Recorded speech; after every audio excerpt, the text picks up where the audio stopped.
Hello students, welcome back Gajwakar academy. Myself Randeep Singh and हम discuss कर रहे हैं चैप्टर 6 का last introduction part for exercise 6.10।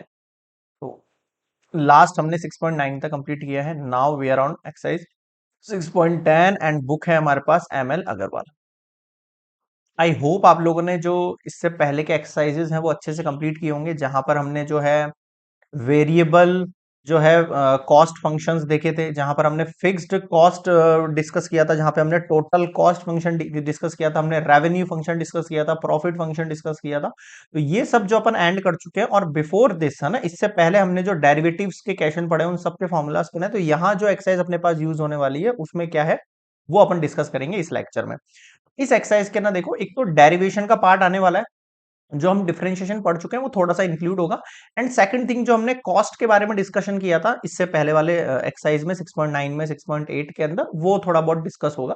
मतलब बहुत इजी एक्सरसाइज, ज्यादा कुछ हार्ड वाली चीज नहीं है, बट डेरिवेशन आपको आता ही है। अगर आपने पहले के एक्सरसाइजेस कर रखे हैं तो आपको ये बहुत ईजी लगेगा। तो विदाउट वेस्टिंग टाइम हम स्टार्ट करते हैं मार्जिनल कॉस्ट। और भी जो स्टूडेंट्स न्यू यहाँ पर जो है एंटर हुए हैं, क्लास देखना शुरू करें हैं, वो फटाफट से पहले चैनल को सब्सक्राइब कर लो, बेल आइकन को प्रेस कर लो। ठीक है, अब स्टार्ट करते हैं मार्जिनल फंक्शन।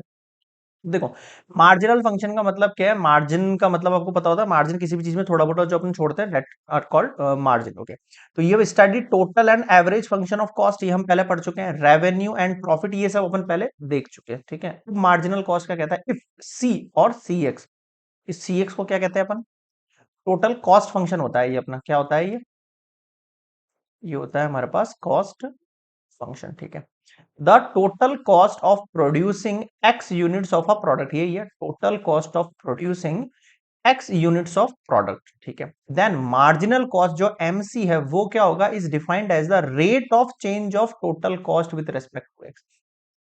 ये जो सी एक्स है, इसमें रेट ऑफ चेंज जो होगा आपके पास with respect to X, that are called MC, marginal cost. बताओ समझ में आया क्या। ठीक है, अब एमसी निकालने के लिए आपको करना क्या है, जैसे आपका जो भी सी एक्स होगा, सी एक्स मान लो आपके पास 2 + 3x है, मान लो ऐसा, तो आपको क्या करना है, इसका डिफरेंशिएशन कर देना है। अब डिफरेंशिएशन आपको आता है, ये सिंपल। अब मुझे बताओ क्या समझ में नहीं आया। और अगर आपसे टोटल कॉस्ट निकालने को कहे, है ना, कॉस्ट फंक्शन के लिए टोटल कॉस्ट निकालने को कहे, तो क्या करोगे इसके लिए, total fixed cost plus total variable cost. ये अपन पहले पढ़ चुके हैं 6.9 और 6.8 में, तो वो वाली चीज मैं रिपीट नहीं करूंगा, डायरेक्टली यूज करूंगा फॉर्मुलास, है ना। मैं मान के चल रहा हूं आपने वो एक्सरसाइज कर ली है। नेक्स्ट देखो, मार्जिनल कॉस्ट हो गया फर्स्ट कंसेप्ट। आगे देखो, अब मार्जिनल एवरेज कॉस्ट क्या होता है। अरे यार बिल्कुल सिंपल है ना यार। अगर आपसे मार्जिनल एवरेज कॉस्ट पूछ रहा है तो आपको क्या करना है, जो आपका टोटल कॉस्ट है उसको नंबर ऑफ यूनिट्स यानी एक्स से मैं डिवाइड कर दूंगा, यानी जो सी एक्स होगा मेरे पास उसको मैं एक्स से डिवाइड कर दूंगा। बताओ समझ में आया क्या। ठीक है, एंड ये तो मेरा क्या हो गया, एवरेज कॉस्ट हो गया। अब अगर मुझे मार्जिनल एवरेज कॉस्ट निकालना है तो मुझे यहां पर इसका क्या कर देना चाहिए, डिफरेंशिएशन कर देना चाहिए। क्या कर देना चाहिए, इसका डिफरेंशिएशन कर देना चाहिए। समझ में आ गया। अगर केवल एवरेज कॉस्ट पूछ रहा है आपसे तो आपको टोटल कॉस्ट को डिवाइड करना पड़ेगा इससे, और मार्जिनल एवरेज कॉस्ट पूछ रहा है तो आपको यहाँ पर डिफरेंशिएशन ले लेना है इस एवरेज कॉस्ट का। बताओ समझ में आया क्या, क्लियर है यहाँ पर। मार्जिनल एवरेज कॉस्ट आ गया आपको समझ में। तो अगर आपसे एमसी पूछे, है ना, और एम ए सी पूछे, तो मार्जिनल कॉस्ट के अंदर क्या करेंगे, हम डिफरेंशिएशन करेंगे केवल सी एक्स का। ठीक है, और इसमें डिफरेंशिएशन हम किसका करेंगे, जो आपका एवरेज कॉस्ट आया है ना, उसका। क्लियर है यहाँ पे। सो दिस टू टॉपिक दो कंप्लीट कर लिया अपने, मार्जिनल कॉस्ट और मार्जिनल एवरेज कॉस्ट। नेक्स्ट देखो, अब relationship between marginal cost and average cost के बीच में एक रिलेशनशिप हो सकता है, मेरे पास हो सकता है। अभी हमने मार्जिनल एवरेज कॉस्ट बताया आपको, इधर समझाता हूँ, देखो इधर।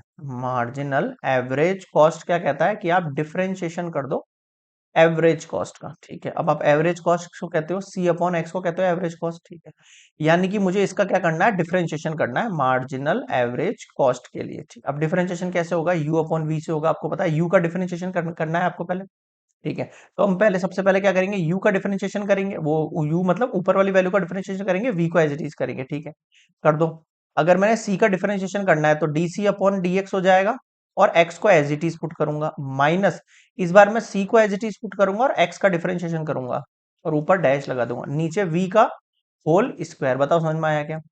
अब थोड़ा सा आप यहां पर ध्यान देना, ये जो डी सी अपॉन एक्स है और यहां पर एक एक्स है, और एक्स का डिफरेंशिएशन कितना होगा, 1। यहां पर कर देता हूं मैं इस वाली चीज को, एम ए सी क्या हो जाएगा मेरे पास, देखना, D C upon D X X minus C as it is और इसका 1 और अपॉन में एक्स स्क्वायर, ऐसे होगा। ठीक है सर, एक्स को जो है मैं यहाँ से डिवाइड कर सकता हूँ दोनों की तरफ, बिल्कुल कर सकते हैं। तो देखो D C upon D X multiply X और अपॉन में एक्स स्क्वायर यहाँ भी आ गया, माइनस सी अपॉन में एक्स स्क्वायर यहाँ भी आ गया आपके पास, है ना।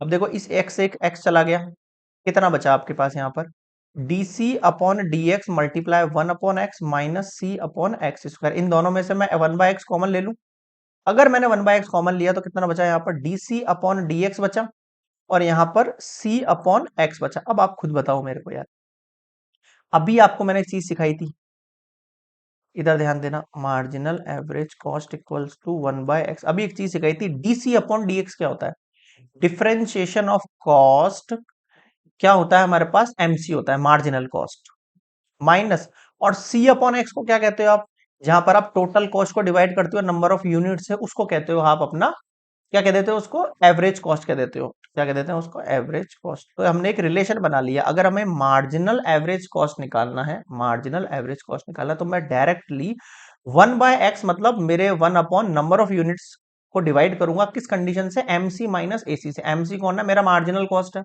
माइनस एसी यानी एवरेज कॉस्ट है। बताओ समझ में आया क्या। तो आप ऐसे करके भी अगर आपको ये दोनों वैल्यूज दे दे या कोई इनमें से एक दो वैल्यू दे रहे तो तीसरी वैल्यू फाइंड कर सकते हो आप इस रिलेशनशिप से। ये निकाला हुआ है यहाँ पर, समझ में आया। बिल्कुल आसान टॉपिक, मैं फिर बता रहा हूं आपको, बिल्कुल आसान टॉपिक है, बस आपको टर्म्स पता होने चाहिए, ठीक है। नेक्स्ट देखो, मार्जिनल रेवेन्यू क्या होगा, वही घिसा पिटा है यार, बिल्कुल आसान है।